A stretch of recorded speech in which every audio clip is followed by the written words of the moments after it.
So akala ko kasi mga kasenyor ay matitikman ko na yung aking maliliit na sigarilyas.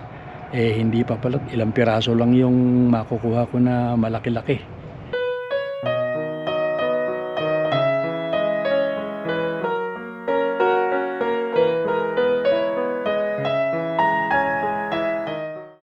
Magandang tanghali po mga kasenyor. Dito to na naman po ako sa aking munting hardin at ako po ay magdadamo at titignan ko kung pwede ko nang kukunan ng bunga itong ito bang yung sigarilyas na itinanim ko noon na tira-tira lang na rabbit. Nakita kong maganda ang bulaklak at saka merong mga ilang mga bunga. Ngayon ko lang po ito matitikman, kaya kukunin ko po yung mga magugulang na.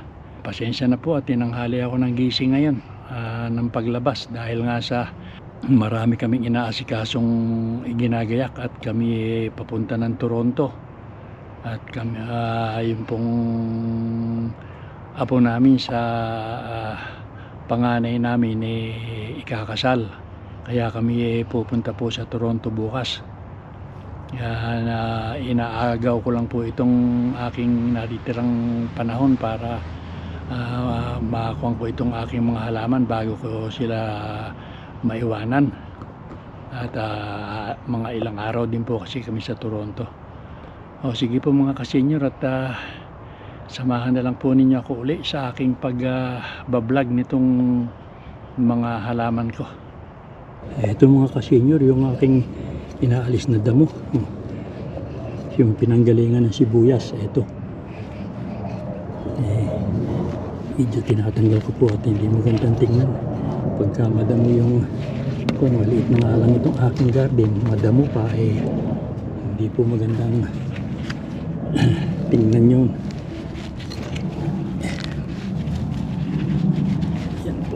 Ito naman po mga nabunot ko na ito ng isang araw.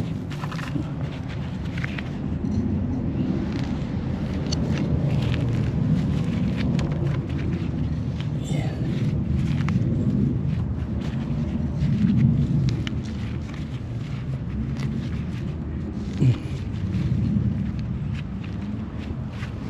Sinasabayan ko na rin mga kasenyor ng pag-aalis ng dahon nitong talong. Pero palagi ko hindi na rin naaabot ito dahil ayan, ngayon pa lang namumulaklak ayan kuha na ngayon, Agosto na, halos katapusan na ng Agosto. Ala pa man akong nakikitang bunga, so ito makasakali na lang na mga kasenyor, 30% na lang ang pag-asang makakuha ko ng bunga at yung 70% mamamatay na lang sila ng sa paglamig. Kasi po yung pagkakaulan, ayan nagkaroon ng inaalis ko na rin po yung mga patay na ayan.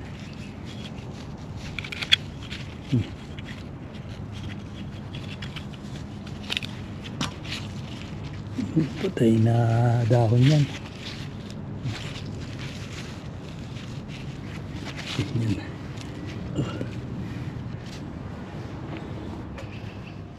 Ito naman mga kasenyor yung kukuhanan ko ng bunga. Yan. Papakita ko sa inyo mamaya yung mga kukunin kong mga bunga.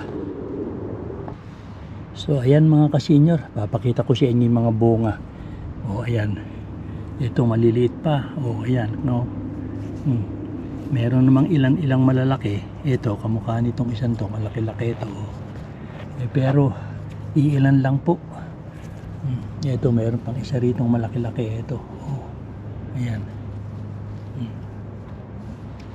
Sayang naman pagka kinuha ko pa itong mga maliliit na ito.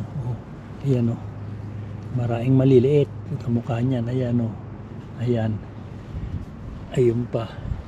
Kaya lang sayang naman pagka kinuha ko ilang piraso lang ito. Ayan pa iba oh. Ayan.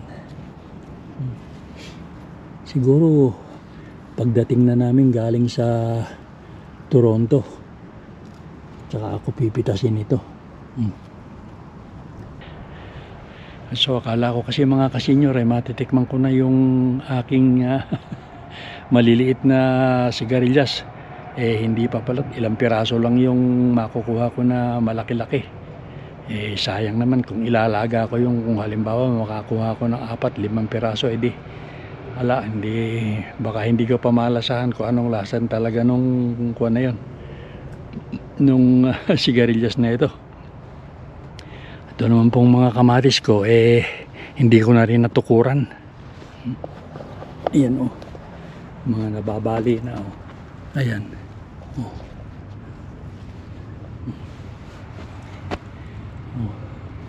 Maraming bunga. Ayan. Ito oh. Kaya lang talagang lumihis na sa kwan, sa tukod.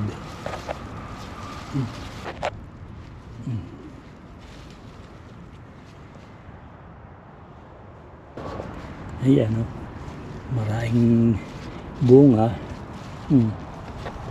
Ayun, ayan pa, hanggang doon po yan may mga bunga. Kaya nga lang hindi ko na nga natukuran. Kamukha po nito ang lalaki o. Ayan o.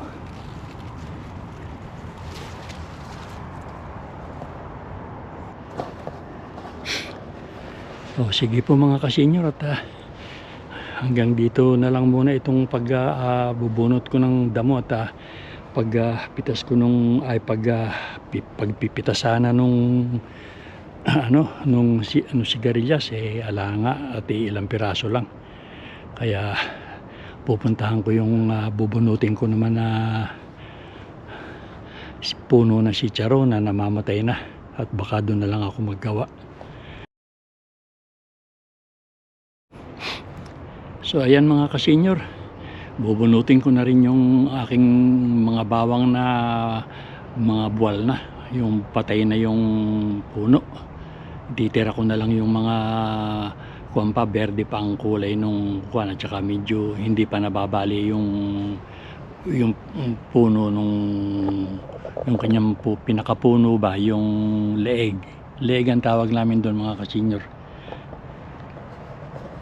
So ayan oh, kamukha po nito, ayan o, yan, bali na yan o, yan, kukunin ko na yan, at saka ito, saka yung mga ko na yan, ititira ko na lang yung mga ilang na hindi pa nababali ang pinakaleeg niya. So ayan, nagwantis na ako at talagang ito ay kumukha niya no, bali na ang kunya. Tingnan natin kung ilan pa. Huwag lang na ba. Yan, meron naman kaong kaprasong laman. Yung bagay pwede nang panggisa.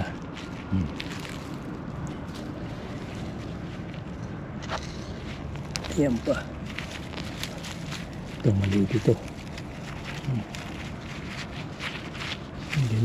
Ganyan na lang yan mga kasenyor. Hindi na ako yan. Baka naman masyadong masinsin yung pagkakatanim ko.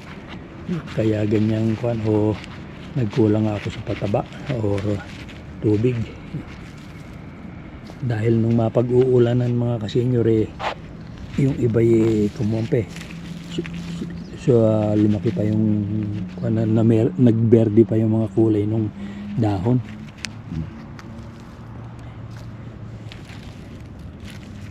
Ito ayaw ko kung nasa ng kwan ito. Yan ba?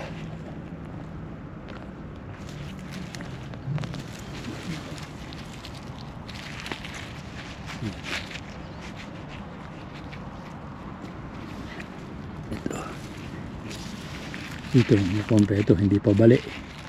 Hala, nabunot na, mabubal na rin ito mga kasenyor.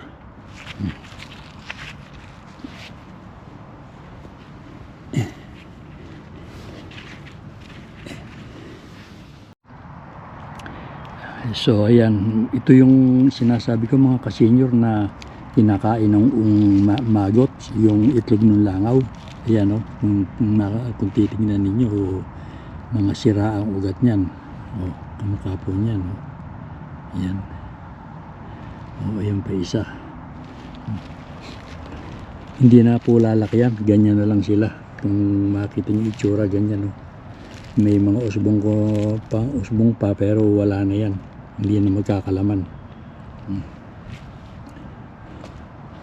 So ito na lang po yung natira sa bawang ko mga ka-senior. Ilang puno na lang yan.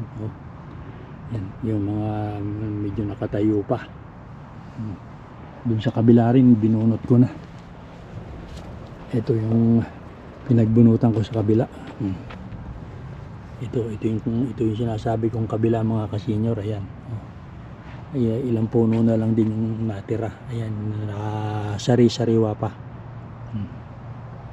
Bali, ilan ba yan? 5 puno na lang. Ito naman yung nabunot ko mga ka-senior.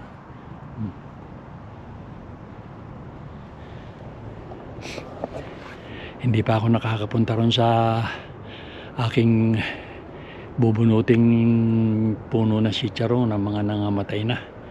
Baka siguro mamayang tanghalian at kuha ng mga ka-senior, baka mga alas 12 na yan. Papasok muna ako sa bahay. Mainit na rin.